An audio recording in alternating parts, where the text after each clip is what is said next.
Bonjour et Boker Tov, nous allons étudier aujourd'hui le Révi, quatrième montée de Parashat Kitetse, dans le cadre du Bet HaMidrash Hillel, Bet HaMidrash fondé à la mémoire du Rav Hillel Pevzner, Zichrono Livracha. Notre étude commence au Perek Rav Gimel, 23e chapitre du livre de Devarim, Pasuk Chet, verset 8. Après avoir exclu tout mariage avec les descendants de Ammon et Moav. Ammon et Moav sont deux peuples qui descendent de Lot, plus exactement de l'union de Lot avec ses fils suite à la destruction de Sodome et Amora. Les deux filles de Lot, en croyant que le monde était complètement détruit, ont une relation incestueuse avec leur père. De cette relation est né deux peuples, Ammon ou Moav. Ammon et Moav sont exclus, pas de la conversion, mais du mariage avec une Israélite, jusqu'à la 10e génération, ce qui signifie éternellement. Ici, la Torah va nous parler de deux autres peuples, Édom et Mitzraïm. Et la Torah nous dit, Pasukret, Lot et Taev Adomi. Tu ne peux pas écarter complètement le descendant de Édom. Tetaev vient de la même racine que le mot abomination, Toeva, c'est-à-dire qu'on ne peut pas prendre en abomination complètement Édom, qui achichaou, car c'est ton frère. Édom, c'est Esav, on a en commun Avraham et Yitzhak ensemble. Et malgré que lui ne va pas toujours agir envers nous avec cette fraternité, nous, on doit le respecter.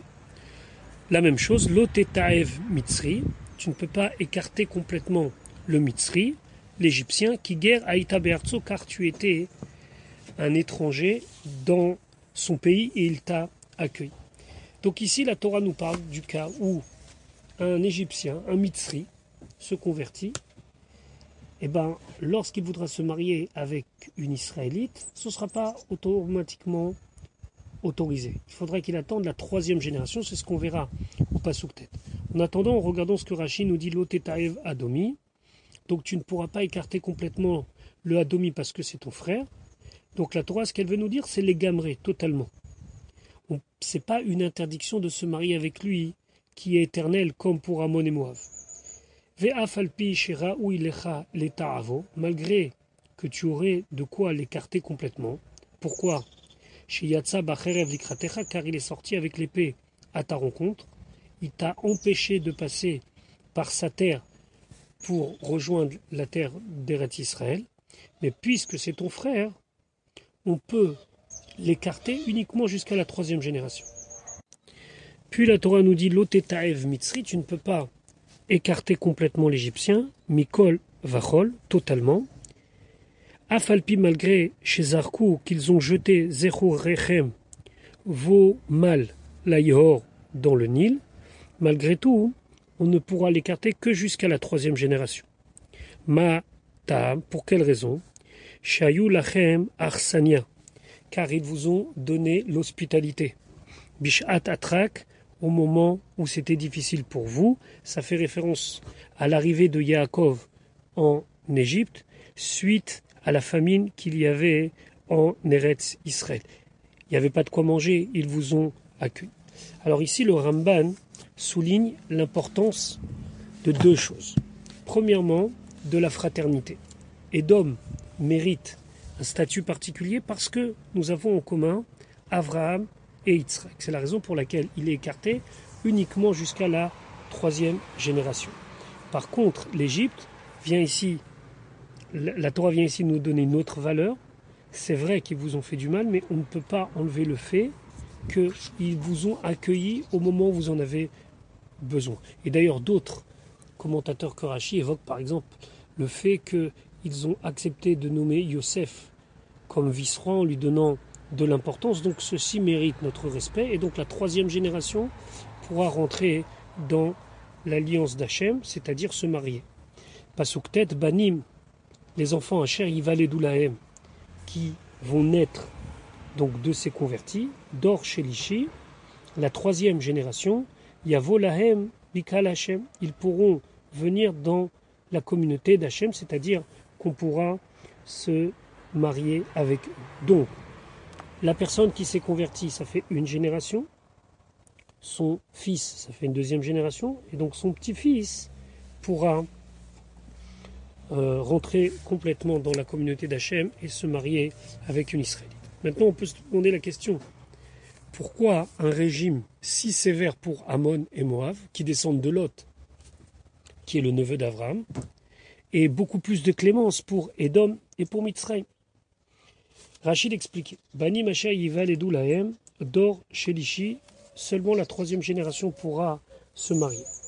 Maintenant, Rachid précise, Veshar Haumot et toutes les autres nations, puisqu'on n'a pas de raison de les écarter, Mutarim Mia, dès leur conversion, ils ont droit de se marier avec un membre de la communauté d'Israël. Maintenant, Rashi veut répondre au problème. Quelle est la différence entre Ammon et Moab et Édom et Mitzrayim? À la matta, de là tu apprends. Chez Amarti, la Adam, celui qui fait fauter un homme, Kachelo. C'est pire, Mina Orgo, que s'il avait tué. Pourquoi? Chez Orgo, Orgo Baolamazé, celui qui tue, il tue dans ce monde. Exemple, Mitzrayim. Vehamartio, mais celui qui encourage à fauter, Motzio Mina Olamazé, ve Mina Olamaba. Il exclut la personne de ce monde et du monde futur. C'est ce que Ammon et Moab ont voulu faire. Les Fichar, c'est pour cela. Édom, chez Kidemam Bacherev. Édom, qui a été à votre rencontre avec les armes. L'onit Av, il n'est pas complètement écarté. Vechen Mitzrayim, ainsi l'Égypte. Chez Tiberum, qui vous ont noyé. Ça, c'est reprochable, mais jusqu'à une certaine limite, parce que ça ne touche que le Olamaz. Vehilou, chez Irtium, mais ceux qui vous ont incité à la faute, c'est Ammon et Moab. Nit à vous, eux, ils sont complètement écartés, et donc ils ne pourront jamais se marier avec un descendant des Béné Israël. Puis la Torah nous dit, Pasuk Yud kitetse machane, lorsque tu sortiras en camp, c'est-à-dire pour faire la guerre, aloivecha, sur tes ennemis, venishmarta, tu devras faire attention, mikol davar ra, de toute mauvaise chose. Ici, on désigne généralement les avérotes, les fautes. Il faudra faire attention à ce qu'au sein du camp, il n'y ait pas des fauteurs. Pourquoi? Rachid expliquait Kitetse vegomer venishmarta chez Satan mekatrek beshat asakana. Parce que le Satan, lui, accuse dans les moments où il y a un danger. Et quand il y a un danger, on demande la clémence de Dieu. Et donc, automatiquement, s'ouvre un dossier de savoir si on mérite ou pas. S'il y a des fauteurs, le Satan, l'accusation, va dire, mais non, il ne mérite pas. Et donc, dans les moments difficiles, il faut faire encore plus attention à ce qu'il n'y ait pas de fauteur ou de faute à ce moment-là. Alors, dans les listes des avérotes concernées, il y a plusieurs chitotes. Il y a plusieurs manières de voir les choses. Il y a le Targum Yonatan Ben Uziel qui dit qu'il faut faire attention surtout au meurtre et à l'immoralité. Le Sifri qui dit qu'il faut faire attention au Lachonara, à la médisance. La Gemara dans Avodah Zarah dit qu'il faut faire attention aux impuretés nocturnes, Tumat Keri. Et ça, c'est aussi des interdictions qui ont lieu tout au long de l'année. Mais au moment de la guerre où il faut faire très très attention, la Torah nous précise, Venishmarta, tu devras faire encore plus attention. Et donc celui qui au moment de la guerre, au moment de la difficulté, transgresse, il transgresse doublement, puisque 1, c'est une avéra, et 2, il transgresse l'interdiction de mettre en danger quelque part le reste du camp en se comportant de cette manière-là. Alors, pour illustrer une des manières où il faut respecter la Kedusha, la sainteté, la Torah nous dit au Pasuk Yud Aleph, Ki yevecha ish, s'il y a parmi toi un homme, Asher lo yetaor, qu'il n'est pas pur, Mikre Laila, qui a eu une impureté venue dans la nuit, Veyatsa, il sortira el michutz la machane, en dehors du camp, lo yavo el toch machane, il ne pourra pas venir dans le camp. Alors ici on parle de quelqu'un qui a eu un écoulement de matière séminale pendant la nuit.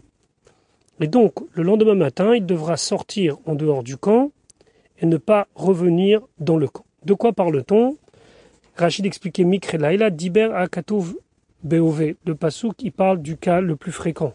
Si ça arrive aussi en journée, ce sera la même chose. Veyatsa el michutz lamachane, il sortira en dehors du camp. Zo mitzvah tassé, c'est une mitzvah positive.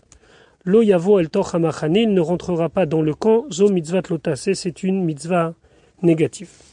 Ici, de quel camp on parle? On sait très bien que depuis que le Mishkan a été inauguré, depuis Rosh Chodesh Nissan 2448, il y a 3 camps. Le camp qu'on appelle le Machane Shrina, où se trouve le Mishkan, autour le Machane Levia, où campent les familles des Lévim et Kohanim, et tout autour les autres tribus d'Israël qu'on appelle le Machane Israël. Ici, lorsque quelqu'un aura cette impureté de matière séminale, il devra sortir en dehors du camp. De quel camp?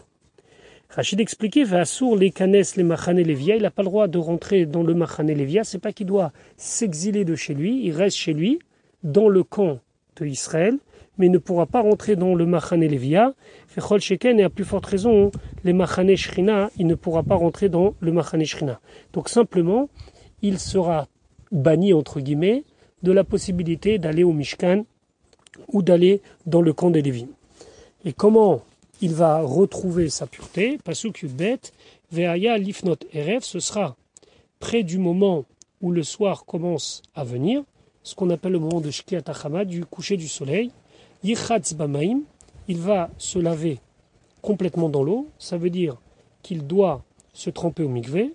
Uchevo hashemesh, lorsque le soleil sera complètement couché, yavo à la machane, il pourra rentrer dans le camp, c'est-à-dire aller dans le machane Levia et même dans le machane Shrina. Ici, c'est important de comprendre qu'il faut 2 étapes pour sa purification. Première étape, le mikvé. Deuxième étape, la tombée de la nuit. Si quelqu'un se trempe en plein milieu de la journée, il est obligé d'attendre la tombée de la nuit pour être entièrement pur. C'est ce qu'on appelle dvulium. Donc lui, il suffisait que juste avant la tombée de la nuit, il se trempe au mikvé pour qu'au moment du coucher du soleil total, il récupère sa pureté. Rashi vaya lifnot erev, samuch la erev shimsho yidbol. Près du coucher du soleil, il va se tromper. Chez Eno Taor, parce qu'il n'est pas pur. Belo Aerev Hashemesh, sans qu'il y ait le coucher du soleil. Maintenant, la Torah va nous donner une mitzvah qui concerne, encore une fois, l'idée de pureté dans le camp. Alors, il semblerait que cette mitzvah concerne principalement le camp militaire. Lorsqu'on allait en opération militaire et qu'on était en dehors du camp, il fallait prévoir certaines choses, entre autres, un endroit où faire ses besoins. Et donc la Torah nous dit au pasuk Yud Gimel, Veyad tielecha. Tu auras un endroit près de toi. Yad ici, ça veut dire à côté. Veyad tielecha, tu auras un endroit près, dans le sens à proximité, mais aussi destiné à cela. Michutz la machane, en dehors du camp. Donc d'après les avis qui pensent que c'est uniquement une loi qui concerne le camp militaire, c'est en dehors du camp. D'après d'autres, cette loi concerne le camp en général, et donc il fallait qu'en dehors du camp d'Israël, après que les nuées aient délimité le camp, il fallait préparer un endroit où tout le monde allait faire ses besoins. Veyatsata shamachutz, et tu sortiras là-bas à l'extérieur pour faire les besoins. Veyad tielecha, Rashi dit ketargumo, comme la traduction en araméen.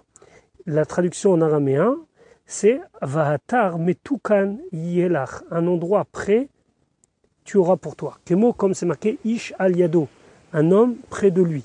Mais chutz la machane, en dehors du camp, chutz le hanan, en dehors du camp où se trouve la Shechina, Lévia et Israël, c'est-à-dire en dehors des nuées. Comme ça, Rashi suit cet avis-là.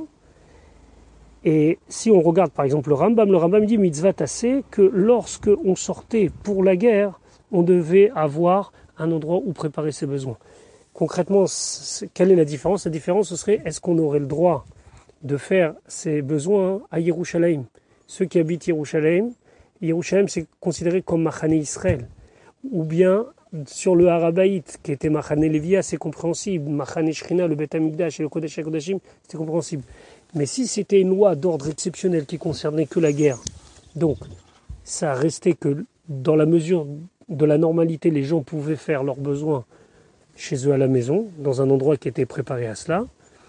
Sinon, il fallait faire un endroit à l'extérieur du camp.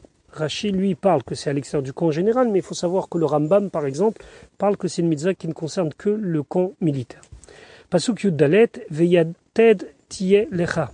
Tu auras une pelle, un pieu, Al Azanecha, à part ton équipement, ça veut dire l'équipement militaire, Veya Beshif Techachutz, et ce sera lorsque tu seras à l'extérieur du camp pour faire tes besoins, Fechafar Taba, tu vas creuser avec la pelle ou le pieu, Fechafta, et après tu vas revenir, Vechisita et Tseatecha, et avec cette pelle et ce pieu, tu vas recouvrir tes excréments.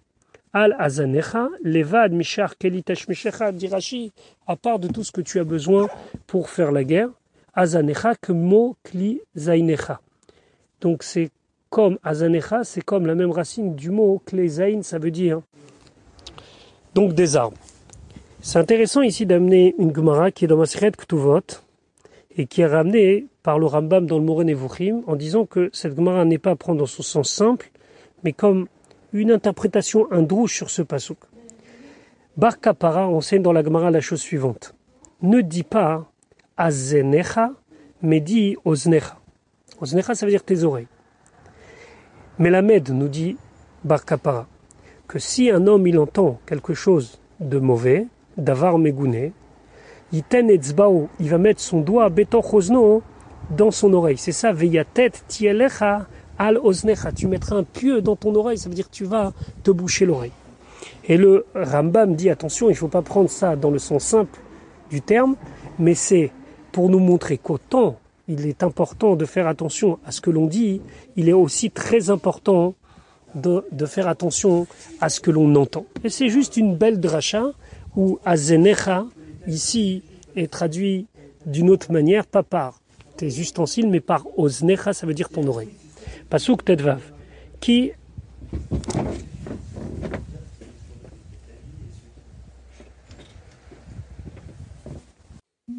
maintenant la Torah nous parle d'un cas où il nous faut montrer beaucoup d'empathie face à la détresse d'une personne. Dans le contexte du Passouk, on a l'impression que le Passouk parle de quelque chose qui arrivait souvent au moment des guerres. Au moment des guerres, il arrivait que des gens qui étaient habitants du pays qui venait d'être conquis se rendaient à l'ennemi, entre guillemets, c'est-à-dire au Bnei Israël, pour être protégés par les Bnei Israël. Dans quel cas, par exemple, dans le cas d'un Eved, d'un serviteur qui souffre de son maître, on parle ici d'un Eved Kenani, d'un Eved non Israël, qui souffre de son maître et qui se rend au Bnei Israël pour qu'il soit avec eux, car pour lui c'est mieux que de rester chez son maître. Et donc la Torah nous dit, Pasuk Tetzaïn verset 16, Lo tasgir Eved, c'est une interdiction de donner le Eved, le serviteur Kenani, c'est-à-dire de l'enfermer, El Adonav à ses maîtres, Asher Yinatzel Elecha, après qu'il se soit sauvé près de toi, mais im adonav de ses maîtres. Donc la Torah nous interdit de le rendre à ses maîtres. Rashi lo tasgir eved ketargumo, comme la traduction d'Onkelos. La traduction d'Onkelos, elle est la timsar eved amemim leyad riboné. Ne rende pas un eved des nations à son maître. Pourquoi? Le Ramban d'expliquer le sens de ce que dit le Targum. Il dit, étant donné que c'est un Eved Kenan qui sert la Avodazara, et qu'en venant près de toi, c'est que non seulement il veut protection, mais qu'il veut aussi adopter ton mode de vie, le mode de vie d'un Ben Israël.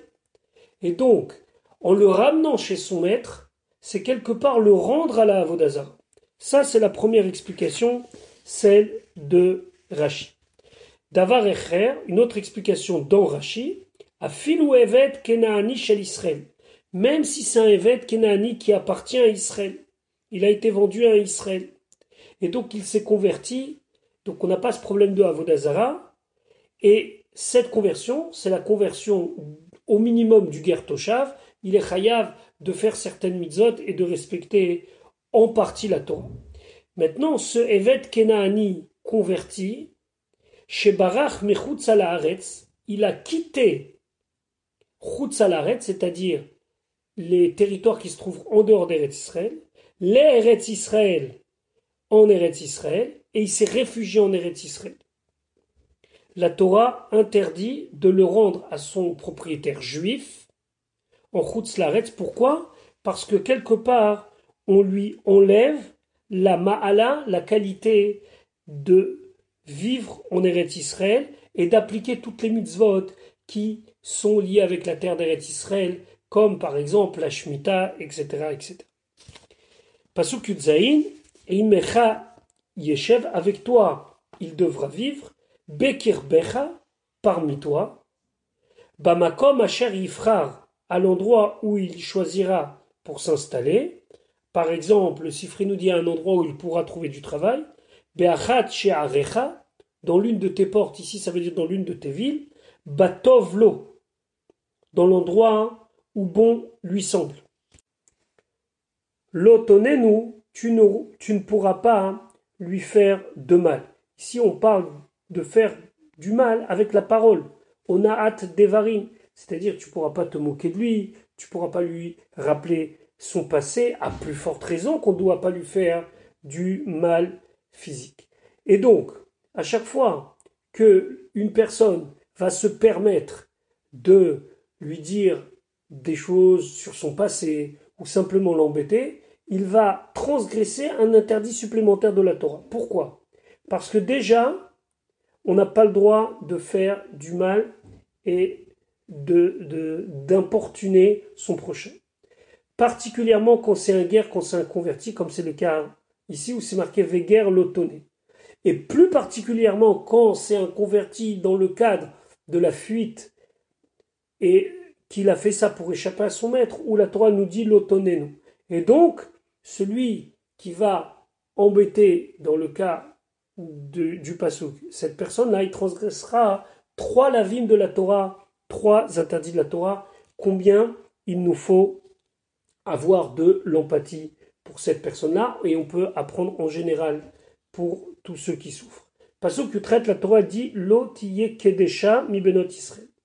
Donc, il n'y aura pas de kedesha. Kedesha, c'est une femme qui se consacre à l'immoralité, une femme de mauvaise vie, mi benot Israël, parmi les benot Israël, c'est-à-dire que le Bet Din doit faire attention qu'aucune femme du peuple d'Israël ne pratique ce genre de comportement. Velo yé kadesh, et il n'y aura pas de kadesh. Ici, c'est au masculin le même état d'esprit que la kedesha, c'est-à-dire quelqu'un qui a des comportements immoraux, mi bnei Israël, parmi les bnei Israël. Rachid expliquait Lo tiye kedesha. C'est quoi kedesha? C'est pas une sainte, c'est moufkeret. Moufkeret, ça veut dire qui est complètement délaissée au niveau de sa moralité. Mekudeshet, et donc c'est comme si elle s'est réservée, ou mezoumenet, et elle s'est rendue disponible, isnout, pour avoir avec elle des relations intimes uniquement par déviance morale. Velo yé kadesh, et qu'il n'y ait pas la même chose chez l'homme, mezouman le mishkav zachour, quelqu'un qui se destine à avoir des relations intimes avec un autre homme. Vonkelos tirgem, et onkelos traduit, la tehe iteta mibnat Israël ligvar aved, c'est-à-dire qu'il ne faut pas qu'une fille parmi les bnot Israël se marie avec un Eved Kenani, avec un serviteur Kenani. Ça, c'est la deuxième manière d'expliquer l'Otiye Kedesha. Elle n'a pas le droit de se marier avec un non-juif, et si elle le fait, elle est considérée comme une Kedesha. Chez Avzu Mufkeret les Be'ilat Znuti, parce que elle-même, elle est considérée comme quelqu'un qui se consacre à avoir des relations par immoralité, Machar She'en Kiddushin Topsim Loba, car de relations en tant que mari et femme ne peuvent pas prendre, ils ne peuvent pas se marier dans le sens marié noble du terme, puisque c'est une juive avec un non-juif. Charé Ukshu Lachamor, parce que lui est comparé à un âne. Chez Neymar, comme c'est marqué, chez vous Lachem Poimacham. Attendez ici avec le Chamor. Alors ici, ce n'est pas pour dire que ce Kenaani est un âne, mais c'est pour dire que de la même manière qu'on ne peut pas imaginer un mariage avec un âne, on ne peut pas imaginer un mariage contre nature, qu'une Bat Israël se marie avec un Kenaani, Am Adomé la Chamor, que ici c'est un peuple comparé au Chamor. Et maintenant, qu'est-ce que ça veut dire Veloye Kadesh Mibne Israël? Lo Yisav Gavra Mibne Israël Iteta Ama. Un homme d'Israël ne pourra pas se marier avec une servante Kenaanite. Chez Af, ou que même lui n'a assez Kadesh al-Yada, il devient Kadesh, ça veut dire consacré à l'immoralité par sa relation avec elle, chez Kol Be'ilotav Be'ilot Znout, parce que toute leur relation n'est qu'une relation qui est basée sur une relation de plaisir immoral, chez En Kiddushin Tovsim Loba, puisque au final, il ne peut pas y avoir de mariage. Donc, ça veut dire que c'est une relation stérile qui est basée uniquement sur le plaisir et sur la déviance. Et ça, c'est impossible. La Torah continue et nous dit, dans le même état d'esprit, que par Kedusha, par sainteté, on ne va pas accepter tout comme argent pour des korbanot. La Torah nous dit, parce que tu têtes l'otavi, tu ne pourras pas amener etnan zona. Etnan zona, c'est une chose qui a été donnée à une zona, à donc une femme au comportement un petit peu léger, ce qu'on appelle une femme de mauvaise vie, en salaire du fait qu'elle a été avec un autre homme, on lui donne un salaire. Ce salaire-là ne pourra pas être utilisé et être amené au Beth Amikdash pour y acquérir des korbanot, des sacrifices. Ou mechir kelev, et l'argent du chien. C'est-à-dire que lorsqu'on a échangé quelque chose contre un chien, cette chose, alors ou de l'argent ou bien cet animal, il pouvait arriver par exemple qu'on donne un agneau à la place du chien, cet agneau ne pourra pas être consacré au Beth Amikdash. Donc, l'otavi et nanzona nu mecher kelev, Bet Hashem Elokecha, à la maison de Hashem ton Dieu, lechol neder, pour tout vœu que tu as fait, et à plus forte raison pour tout sacrifice obligatoire. Ki toravat Hashem Elokecha, car c'est une abomination pour Hashem, gam shenehem, les deux, et nanzona et mechir kelev. Pourquoi le Ramban l'expliquait? Lorsque les zonotes, les femmes de mauvaise vie, amenaient une partie de leur salaire au Beth Amikdash, elles avaient l'impression que par cela, elles se rachètent une certaine honnêteté, une certaine virginité. Elles ont l'impression qu'elles font des bonnes choses avec leur argent. Et donc ce serait leur donner l'occasion de croire à quelque chose qui pourrait cachériser, entre guillemets, leur manière d'agir. Donc on n'accepte pas ce qu'elles ont gagné. La même chose, Mechir Kelev. Mechir Kelev, c'est des chiens qui sont élevés ou pour chasser ou pour protéger. Mais au final, le chien reste un animal dangereux. Aujourd'hui, on parle du chien comme le meilleur ami de l'homme, comme un animal de compagnie. Ce n'était pas du tout le cas. À l'époque, le chien était un animal quasi sauvage. Et donc, si on va accepter le prix, la valeur du kelev, même s'il est échangé contre un autre animal, ça va donner l'occasion aux gens de se dire, c'est pas grave, je peux élever cet animal chez moi parce que de toute façon, au pire, je vais me racheter en donnant une partie au Beth Amikdash. Je rappelle ce que la Gemara dit, qu'il est strictement interdit d'avoir un chien parce que c'est un obstacle que l'on met à la maison pour les gens qui y vivent. Et nanzonan, c'est quoi? Natan la tale be atedena pasoul le hakrava. S'il lui a donné un agneau à la place de son salaire, il est pasoul, il ne peut pas être sacrifié. Ou mechir kelev, ichlif, c'est bekelev. Là, ici, c'est un échange. Il lui a donné un agneau contre un chien. Gam shenem, même les deux, les rabot shinouyehem, c'est pour inclure même leur changement, kegon chitim ve'asam solet. Il a donné du blé, ils en ont fait de la farine. Cette farine ne pourra pas être amenée au Beth Amikdash, même si elle n'est pas dans l'état premier, même le changement ne va pas le tour. La Torah nous dit, Pasuk Raf, Lo tashir leachich. Tu ne pourras pas payer un ribit, c'est-à-dire un profit, des intérêts à ton frère. Pourquoi? Parce qu'en payant, non seulement toi, tu transgresses un issur de la Torah parce qu'on n'a pas le droit d'emprunter avec intérêt, mais de rembourser avec intérêt, parce que aussi par ce remboursement, tu fais que l'autre est dans sa avéra, puisqu'il devient quelqu'un qui t'a prêté avec intérêt. Et ceci est valable pour Nesher Kesef, que ce soit un intérêt par rapport à une valeur financière, Nesher Ochel, que ce soit pour une valeur de nourriture, par exemple quelqu'un qui te prête 1 kilo de farine et tu lui rends 1,5 kg, dans tous ces cas-là, la Torah nous dit Nesher Kol Davar. Ça soit un intérêt, un profit pour n'importe quelle chose, Hacher Ishach, avec lequel il va pouvoir te prendre. Dans le mot Ishach, il y a le mot Yinshor, ça veut dire mordre. Avec le ribit, avec les intérêts, c'est comme une morsure. Il te tient par là, parce que tu ne devras pas non seulement payer le capital, mais tu vas devoir aussi payer des sommes pour ce capital, ce qui est interdit. L'otashir, la Torah nous dit, Azhara, c'est une interdiction, la lové, pour celui qui a emprunté, chez l'oyiten ribit la malvé, de ne pas donner donc la part d'intérêt à celui qui a prêté l'argent. Ve'acharkach, et après, Azhara la malvé, c'est une interdiction qui concerne le malvé, celui qui prête, et kaspecha lotiten lo benesher, tu n'as pas le droit de donner ton argent avec un prêt avec intérêt. Pasuk Rafalev, la Torah nous dit, l'anochi tashir, tu peux prêter avec intérêt et emprunter avec intérêt du non-juif, ou la achicha lo tashir, par contre à ton frère, tu ne pourras pas prêter avec intérêt.